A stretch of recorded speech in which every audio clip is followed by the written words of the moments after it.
By 1944, 550,000 people had already been murdered here at Auschwitz. But now, during just a few weeks in spring and early summer, that figure was to increase by over 300,000. 4 years after it first opened, a period of frenzied killing was to begin at Auschwitz, unlike anything the camp had yet seen. But the history of Auschwitz in 1944 is not just one of murder. There is also intrigue. For this was also the year that the Nazis sent unlikely messengers to neutral territory to try to sow seeds of confusion among the Allies. Versteht ihr, worum es sich handelt, Genossen? Den Deutschen brennt der Boden unter den Füßen. Sie fühlen das Nahen der Katastrophe. Sie wollen verhandeln. And as the Allies learnt more about Auschwitz, the pressure on them grew. What were they going to do about it? We wanted them to put bombs on the camp. Hundreds and hundreds of planes coming, and we are looking bomb up and no bombs. This is the story of Auschwitz, the Nazis, and the Allies in 1944. One of death, deceit, and mystery.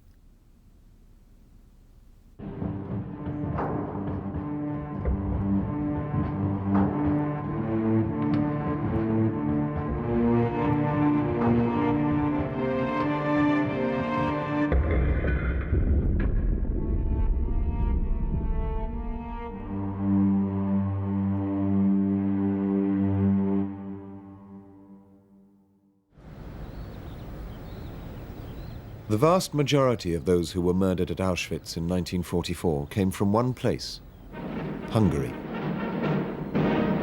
In March 1944, German troops entered Budapest. For the Nazis, Hungary was a rich country, ripe for plunder.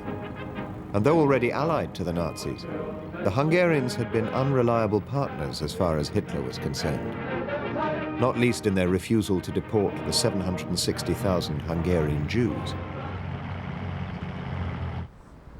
Shortly after they were established in Budapest, the SS called a Hungarian named Joel Brandt, one of the most politically active members of the Jewish community, in for a meeting. On the 25th of April 1944, he went to see SS Lieutenant Colonel Adolf Eichmann. We know what was said from Brandt's subsequent interrogation by British intelligence, as well as his post-war testimony. Eichmann, infamous for organizing the mass murder of the Jews, was about to make a surprising proposal to Brandt. Ich habe Sie kommen lassen, weil ich Ihnen ein Geschäft vorschlagen möchte. Ich kann Ihnen 1 Million Juden verkaufen. Was wollen's?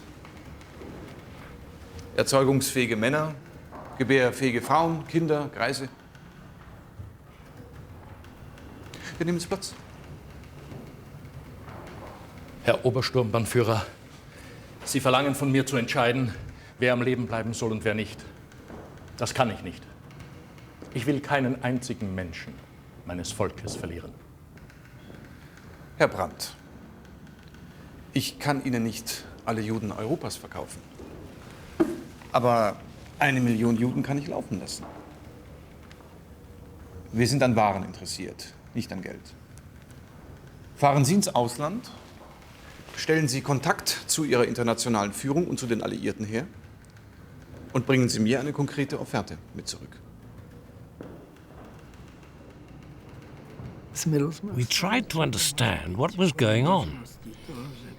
It was possible that the Germans were just bluffing us. But we couldn't understand why.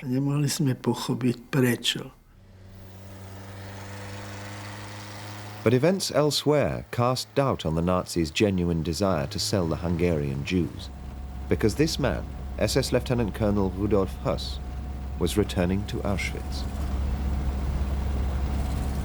Höss had been removed as the original commandant of Auschwitz the previous November, promoted to a job in Berlin. But now he'd been ordered to return to the camp, to oversee the murder of the Hungarian Jews. At Auschwitz main camp, Höss, a committed Nazi, held planning meetings with his senior staff. Wir werden uns auf Transportzahlen vorbereiten müssen. Auschwitz became the greatest human extermination center of all time. The reasons behind the extermination program seem to me to be right. There's nothing new in anti-Semitism. It's always existed all over the world. It's only come into the limelight where the Jews have pushed themselves forward too much in their quest for power. Fueled partly by these prejudices, Höss prepared for the arrival of the Hungarian Jews at Auschwitz-Birkenau, 2 miles away from Auschwitz main camp. He oversaw the completion of a railway line, allowing new arrivals to be brought directly into Birkenau.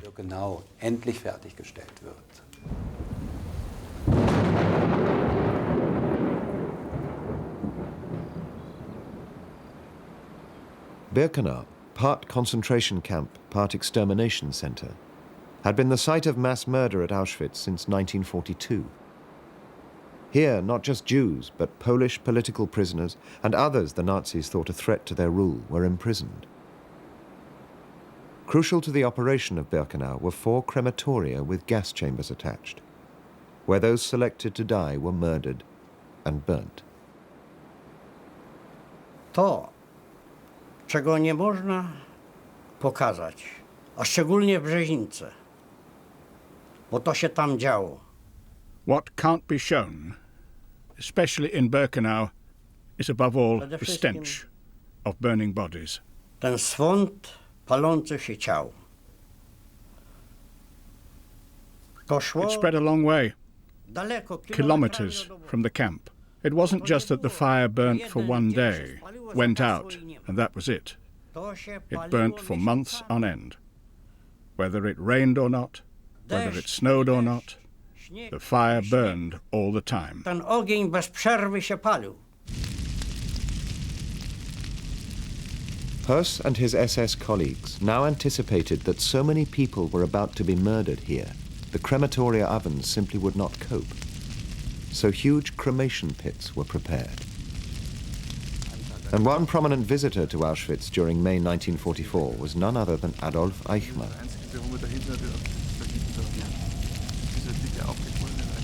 Höss knew him well.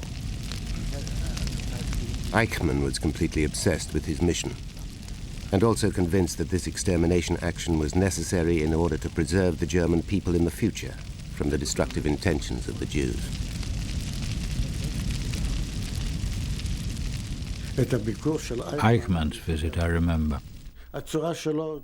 His whole appearance. All the SS people had the same expression. They were always furious looking, to show how important they were, to show they were important people. Yet at the same time as organizing the deportation of the Hungarian Jews, Eichmann allowed Brandt to leave Hungary on the 17th of May 1944. His task, to see if the Allies would exchange 10,000 trucks for 1 million Jews.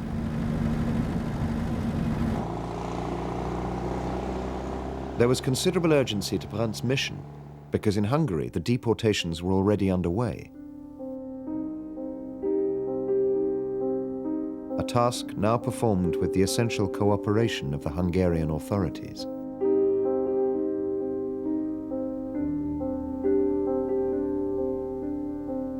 In the small town of Sharvar, close to the border with Austria, Alice Locke Kahana, her elder sister Edith, and the rest of their family prepared to leave. The scene of going out of Egypt came to my mind. When we saw the cattle trains, I told my sister, it's a mistake. They have cattle trains here. They don't mean we should go in cattle trains.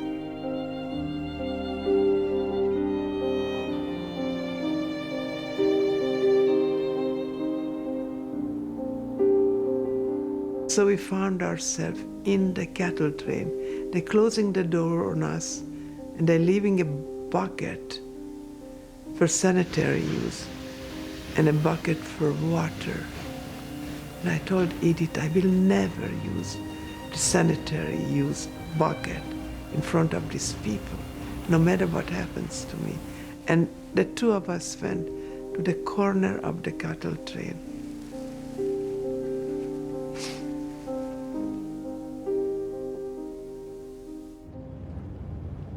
Joel Brandt arrived at Istanbul in neutral Turkey on the 19th of May. He met representatives of various groups with links to the Jewish leadership in Palestine at the Pera Palace Hotel. Versteht ihr, worum es sich handelt, Genossen? Den Deutschen brennt der Boden unter den Füßen. Sie fühlen das Nahen der Katastrophe. Sie wollen verhandeln. Ich verstehe nicht, warum kein einziger von der Exekutive in Jerusalem hier ist. Es handelt sich um Tage, um Stunden. Eichmann wartet nicht. Täglich werden 12.000 in die Waggons geschleppt. Wir müssen sofort nach Jerusalem telegrafieren und darauf bestehen, dass ein Mann kommt, dessen Name in der Welt bekannt ist. Chaim Weizmann oder Moshe Shertok. Joel, solche Sachen können wir nicht telegrafisch erledigen. Wir sind nicht sicher, dass unsere Telegramme kommen zu der Zeit und sie nicht verändert.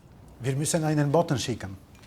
Übermorgen geht ein Zug. Aber das dauert zu lange. Warum nicht per Flugzeug? Warum nicht heute Nacht? Die stellst du das zu leicht vor, Joel. Wir bekommen kein Flugzeug. While Brandt encountered the first difficulties with his mission, the Hungarian Jews were arriving at Auschwitz-Birkenau. As a general rule, the taking of photographs was prohibited at Auschwitz.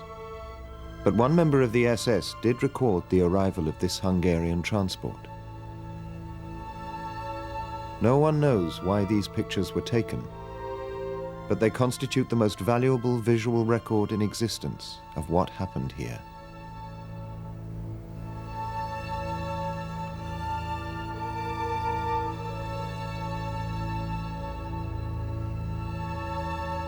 The Nazis wanted to see who could work as forced labor and who could not. The first part of this selection process was to separate the women and children from the men, and then to choose from within each group who should die at once. When we arrived, I told Edith, nothing can be so bad like this cattle trade. I'm sure they will want us to work. And for the children, they will give better food. So they're saying right now the children should separate, go in another group, go line up with the children. Alice, who arrived at Auschwitz with her family on a similar transport to this, had decided to stand with the mothers and children. She could not have picked a more dangerous spot.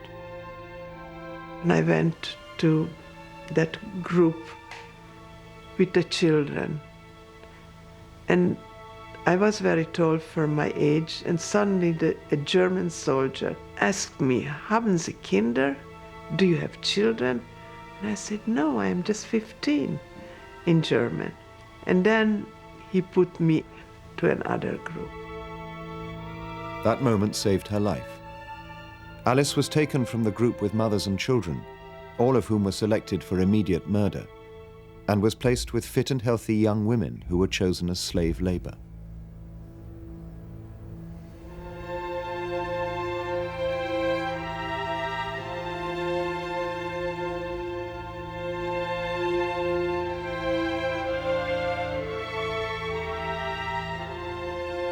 The moment of selection captured in these photographs took only seconds. It was a procedure every new Jewish arrival endured. German was separating us. When he was looking at the old people, they put him to the right and the young people to the left. So this way they separate us. The right lane, they took him right away to the gas chambers.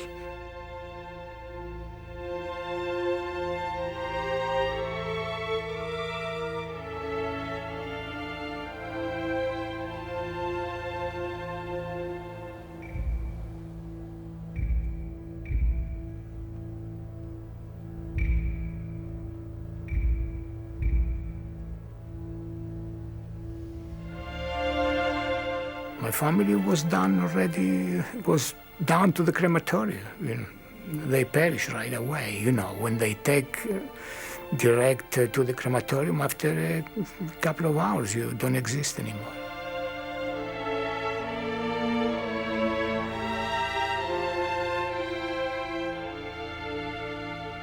On average, 75% of the people on each transport from Hungary were selected to be murdered straight away.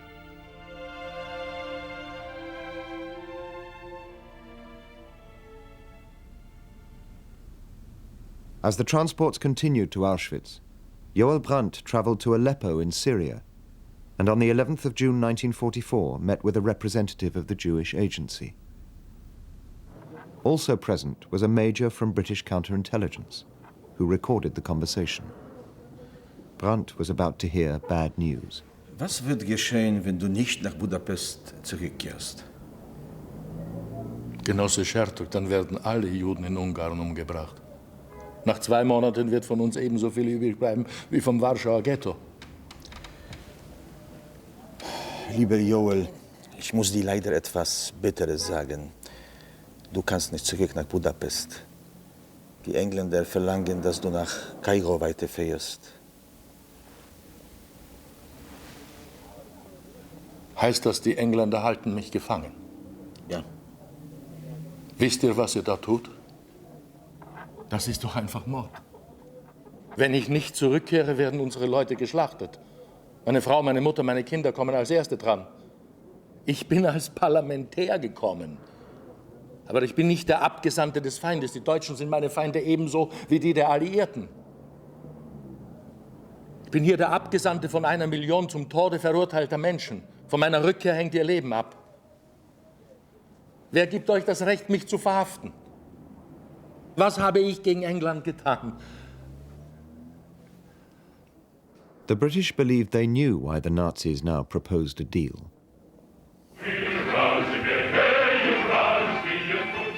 The Germans were losing the war. The Red Army was marching on the right.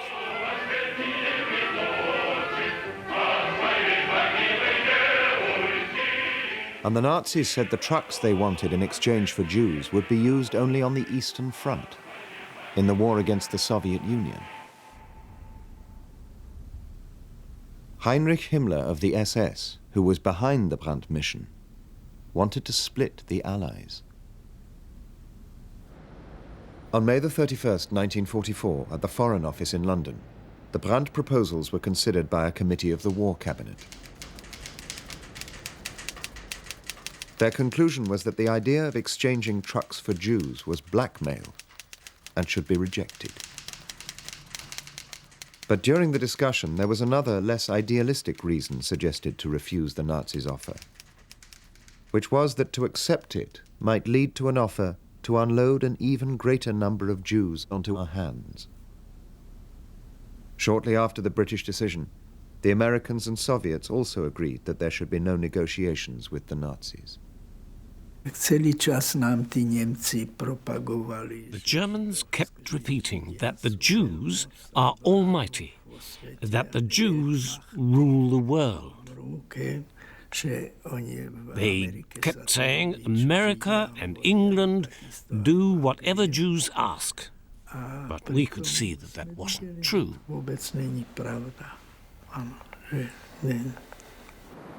Meanwhile, the Allies did not communicate their rejection of the Brandt mission to the Nazis here in Budapest.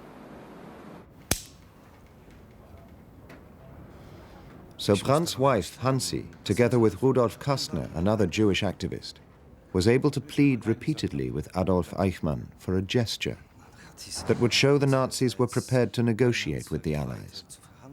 Both Rudolf Kastner and Hansi Brandt later testified as to how the meetings went. Warum verschonen Sie denn nicht wenigstens die Kinder, Herr Obersturmbannführer? Wir könnten Ihnen zusichern, dass wir uns Sie kümmern werden. Jetzt verstehen Sie mich doch einmal. Ich muss diesen jüdischen Dreck aus der Provinz ausräumen. Da hilft kein Argument und da hilft auch kein Weinen. Sie haben wahrscheinlich keine Kinder. Und deshalb haben Sie auch kein Mitleid mit ihnen. Sie nehmen sich ja einiges heraus, Frau Brandt. Ich rate Ihnen, wenn Sie weiterhin so mit mir reden wollen, sich lieber bei mir nicht mehr blicken zu lassen. Auf Wiedersehen. Wiedersehen, Herr Obersturmbannführer. Eichmann was not prepared to spare one person's life as a result of humanitarian pleas. But he and his SS colleagues were prepared to listen to another argument.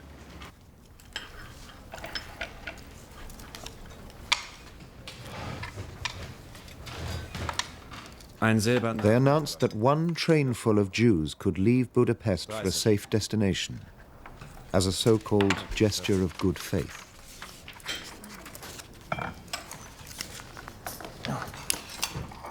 The price per seat on the train, $1,000 US.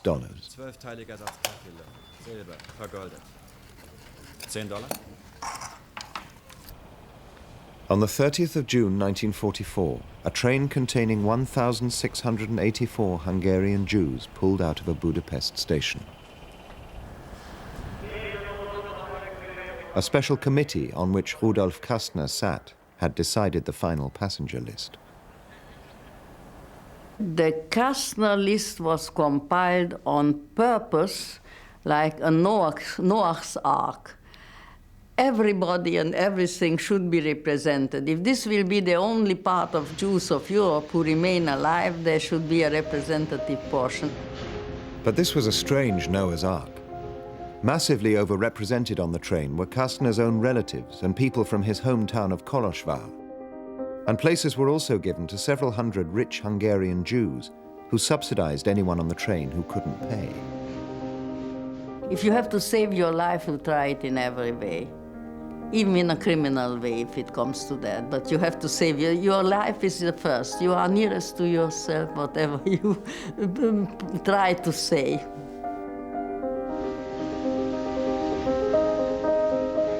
And when we were in the train, we were afraid. We never knew what will be our future. Eichmann had promised that the train would travel to neutral Switzerland, but it didn't. At Linz, in Austria, the train stopped, and Jews on board were told to get out and take a shower. I was standing naked before the doctor and looking very proud into his eyes, and thought he should see how a Jewish woman is going, a proud Jewish woman is going to die. Because most of us knew that in Auschwitz, from the taps, there didn't come any water but the gas. And from the pipes came fine, warm water. Afterwards, we dressed up and returned to our train. It was a very relieving experience after we were ready to die there. The train traveled on to Bergen-Belsen camp in Germany, where those on board stayed for up to 6 months before the Nazis finally allowed almost all of them to travel to neutral Switzerland. The 1,600 Jews who had left on the Kastner train in June represented less than 0.5% of the Hungarian Jews deported to Auschwitz. The spring and early summer of 1944 was to be the most notorious period in the history of the camp. The 4 crematoria with gas chambers were struggling to cope with the numbers the Nazis wanted to kill. 2 of them lay here, in the western part of the Birkenau complex, with the gas chambers above ground. 2 more were positioned close to the railway line that took new arrivals into the heart of Birkenau. These had the gas chambers in the basement.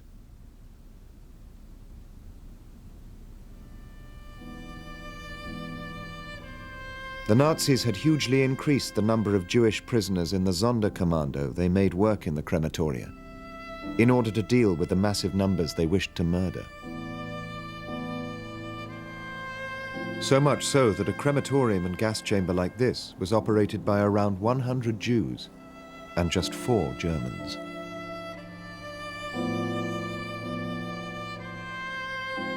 The torment endured by the Sonderkommando, forced on pain of their own immediate death to assist in the killing process, is one of the most shocking parts of the history of Auschwitz. When people was in that gas chamber, you could hear some kind of a voice calling God.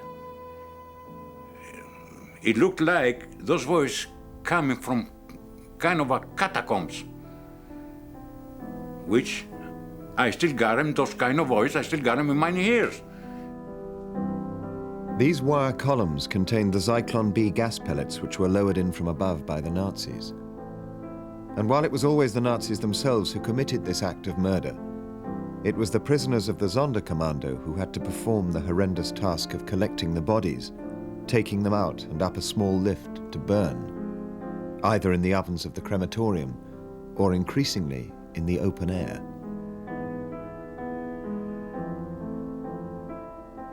When the big, transports from Hungary came in, then were daily, and they wanted to finish them fast. That's why they had the pits to go through.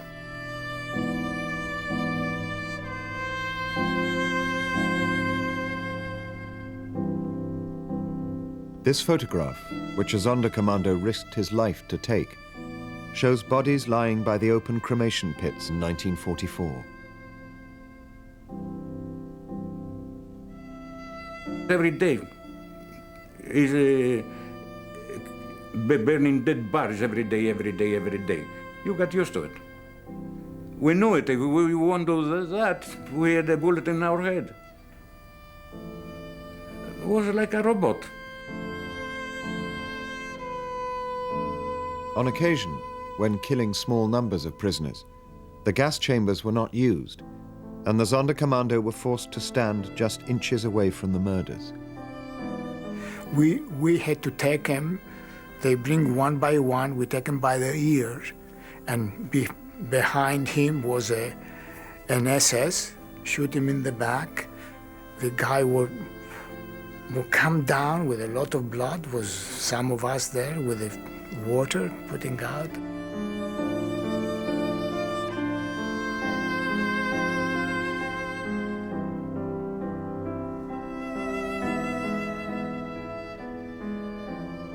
After a while, you don't know, nothing bothers you. That's why your conscience, gets inside of you and stays there until today. Somebody else is inside of me that tells me from time to time, you get awake, what happened, why we did such a thing. By now, the Allies knew about this place and its role as an extermination camp. Gradually, from early 1944 onwards, the level of knowledge about what was happening here had been increasing among the Allies, thanks to the escape of a handful of Auschwitz prisoners and the work of the Polish resistance. This culminated in a document which drew together the available intelligence and which came to be known as the Auschwitz Protocols. It included sketches showing the position of the major crematoria and gas chambers at Birkenau. As a result, from June 1944, Jewish organizations asked that the railway lines to Auschwitz and the gas chambers of the camp be bombed. Requests which reached the American government only a few weeks after the landings on the D-Day beaches. Assistant Secretary of State John McCloy rejected the request, saying the bombing was impracticable and would lead to diversion of considerable air support that was essential elsewhere. A clue as to the strength of McCloy's opposition to the bombing requests comes from this inter-office memo, where his own assistant, Colonel Gerhardt, writes, "I know you told me to kill this." In Britain, requests to bomb Auschwitz were once again referred to the Americans, and so the idea died. But the Americans went on in August 1944 to bomb the IG Farben factory being built at Monowitz, just 4 miles from Birkenau. We heard the airplanes coming, and we wanted them to put bombs on the camp. At least we could run, and hundreds of planes coming, and we are looking bomb up and no bombs. So this we couldn't understand. So absolutely God forgot us, and the people of the world forgot us, didn't care about what's going on, and they knew what's going on there. During a reconnaissance flight on the 25th of August, the Americans took this picture of Auschwitz-Birkenau.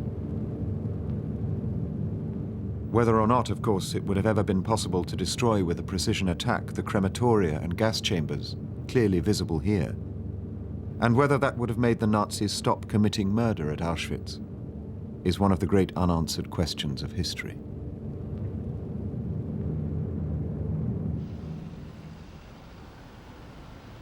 What is certain is that back in Budapest, the protests about the deportations made by several foreign governments, including the British and Americans, did have an effect. The pressure reached a peak in early July when the Hungarians intercepted cables demanding that those involved be punished. The Hungarian Prime Minister, Demirstoyai, and Edmund Wesenmeyer, Hitler's representative in Hungary, met to discuss the intercepts. We know what was said from a detailed report Wesenmeyer sent the next day to Berlin. Und dann haben wir noch ein anderes Telegramm abgefangen, in dem 70 ungarische und deutsche Persönlichkeiten namentlich genannt werden, die als hauptverantwortlich für die Deportationen angesehen werden.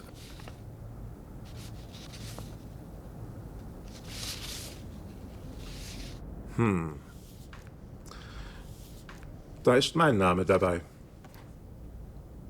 Und Ihrer natürlich auch. Mich persönlich lassen diese Drogen kalt.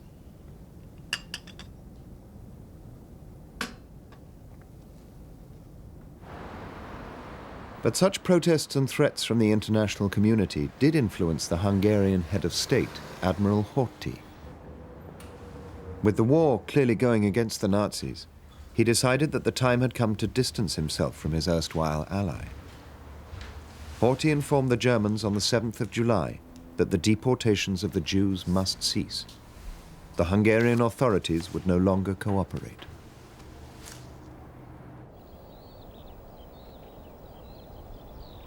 After the official halt of the Hungarian transports, the Nazis at Auschwitz focused greater attention on inmates who had been imprisoned here at Birkenau for some time. The Gypsies. They lived in family groups, in some of the worst conditions in the camp. The atmosphere was terrible because many of the small children and people in the blocks were ill, and everyone was mixed up together. Children were screaming, "Mum, I'm hungry, give me something to eat or something to drink." But they weren't allowed to drink the water due to typhus. Franz Rosenbach survived only because he was eventually transferred elsewhere as slave labor. But his mother died at Auschwitz, along with 21,000 of the 23,000 gypsies sent there. You see, there were moments which one really prefers not to think about. Such moments. The things that were done to us left you wondering why. We were beaten, kicked, degraded, but you didn't know why. You had no idea why.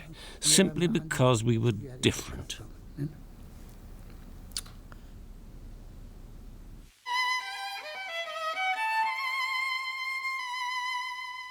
Under Nazi rule, the Gypsies suffered proportionately more than any other group apart from the Jews.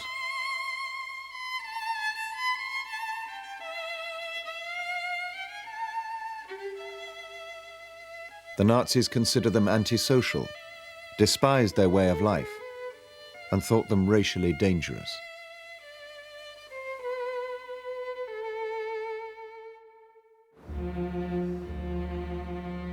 On the evening of the 2nd of August 1944, the Nazis moved to liquidate the Gypsy camp.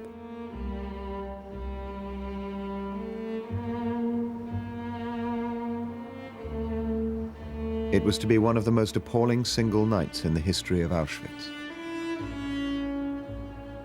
The Gypsy camp was very close to our barrack, and we could hear it. And the night was unbelievable, full of screaming and crying and smoke and horrendous sounds. They took the gypsies, and the gypsies were crying. They knew where they are taking them.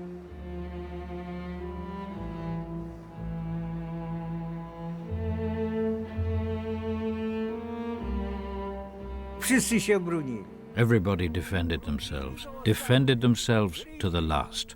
They bit, they scratched. The Germans had driven in trucks.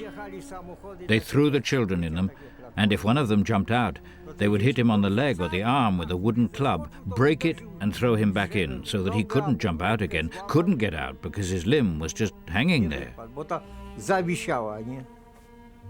And when I saw this, I started yelling. And people grabbed me, Poles, as they were afraid that the Germans would come and throw a hand grenade in or something. They rolled me in a blanket to keep me quiet and sat with me. The gypsies were taken to the crematoria, many here to crematorium 5, and killed within its network of gas chambers. By the autumn of 1944, after the gypsies had been murdered here, and the massive transports of Jews from Hungary and then the Lodz ghetto in Poland had ceased, the number of people killed at Auschwitz dropped to fewer than 1,000 a day, from a peak of 10,000 in May. The Sonderkommando who worked in these gas chambers now began to fear for their own lives. They were changing us. You know, we knew that our days were always numbered and we didn't know when the end would be.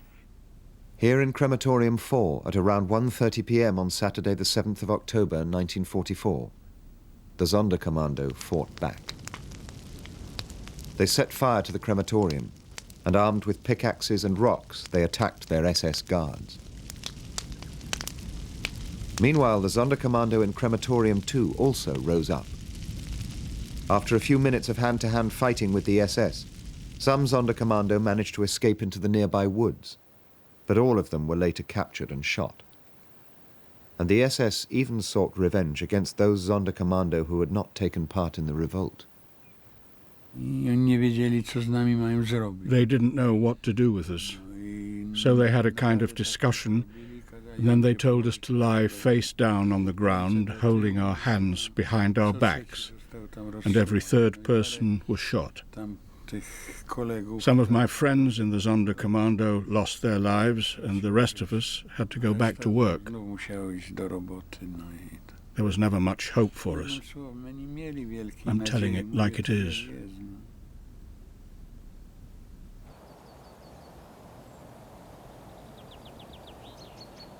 They didn't kill us because there were 4,000 cadavers, that we have to go into the ovens.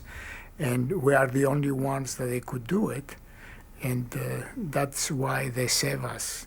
But after that, they took most of us. They left only 92 of us. All the others, they took them and they killed them all around. The same month as the Sonderkommando revolt, there was a coup in Hungary. On the 15th of October 1944, Horthy's non-compliant regime was overthrown by the Nazi-backed Arrow Cross militia. Eichmann immediately called Rudolf Kastner in for a meeting. Herr Kastner, für Sie. Kastner later wrote a report about what was discussed. Schauen Sie, ich bin wieder da. Jetzt passen Sie mal auf. Diese neue Regierung arbeitet jetzt nach unseren Befehlen. Und jetzt werden die Budapester Juden abtransportiert. Und zwar diesmal zu Fuß.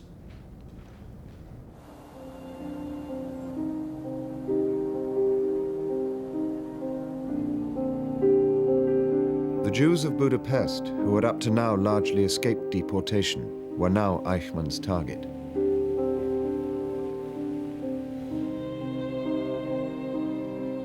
They were not to be sent to Auschwitz, but to Austria, where they would be used as slave labor. And because of the shortage of trains, they were to walk there. So during November, tens of thousands of Jews from Budapest were forced out of the city and made to trek west. Many thousands died en route.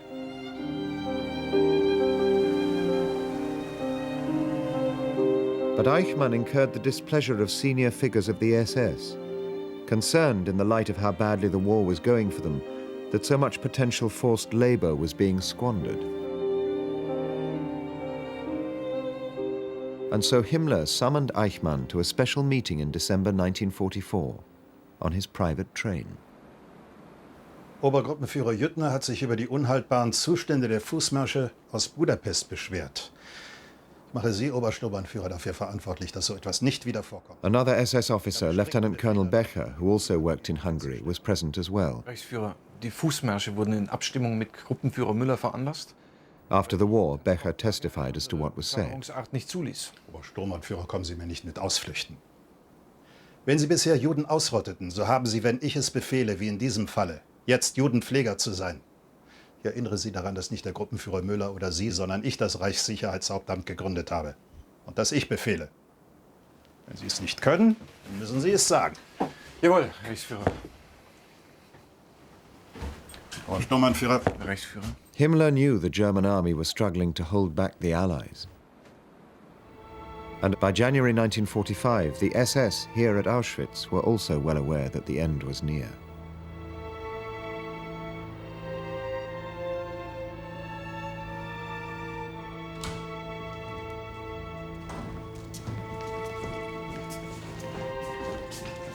All reference to this place as a site of mass murder was to be eliminated. We woke up in the middle of the night to the sound of explosion. They were blowing up the gas chamber, the crematorium.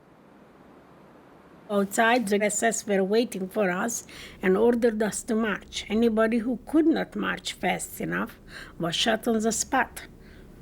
We arrived in Auschwitz I, which is about an hour walk, at 1 a.m. The Nazis again disappeared as if the earth swallowed them up. Eva Moses' corps and 1,200 other prisoners thought too weak to evacuate from the area were now left for a few days to fend for themselves at Auschwitz main camp. Most of the guards had gone, but another SS unit had been ordered to come to the camp and shoot them. No prisoners were supposed to be left alive to testify to just what had happened here.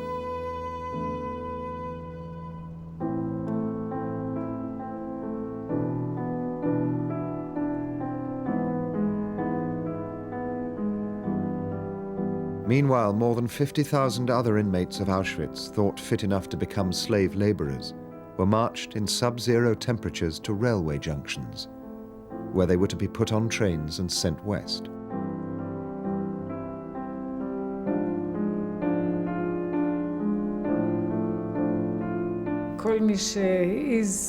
If anyone even dared to bend down to get muddy snow off their shoes, they were shot. That was the end. We weren't allowed to bend over. We could only walk quickly, quickly, quickly. On both sides of the roads there were ditches, big ditches, and the ditches were full of bodies.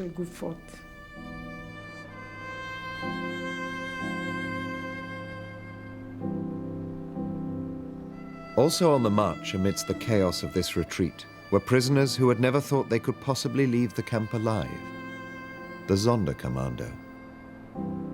We survived that because the Russians were coming from Krakow and down, and the Germans got panicky. And every place we went, the Germans, one by one, were asking us if you work in the Sonderkommando, and we were shot.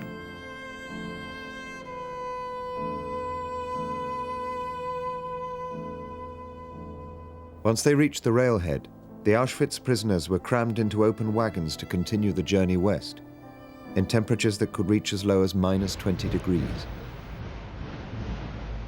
So all the wagons was very packed. One guy was up, and he was German. He told us he was German. Who knows, maybe a convict, who knows. And he wanted to sit down. He couldn't stand up no more, this guy.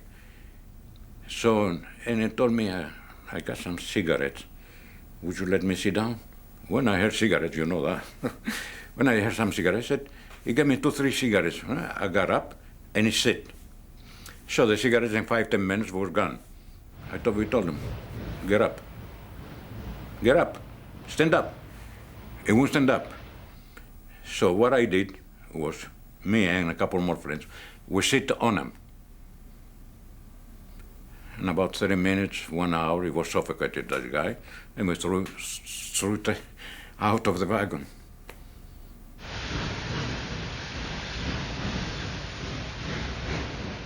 I was happy. How did I feel? They killed all my family, about 30, 40 people of my family, and I killed one German? Psst, that was nothing.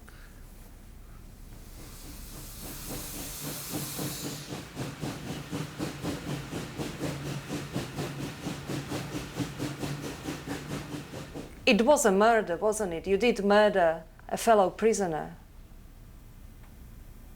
I was happy at the time, I told you, because he was German.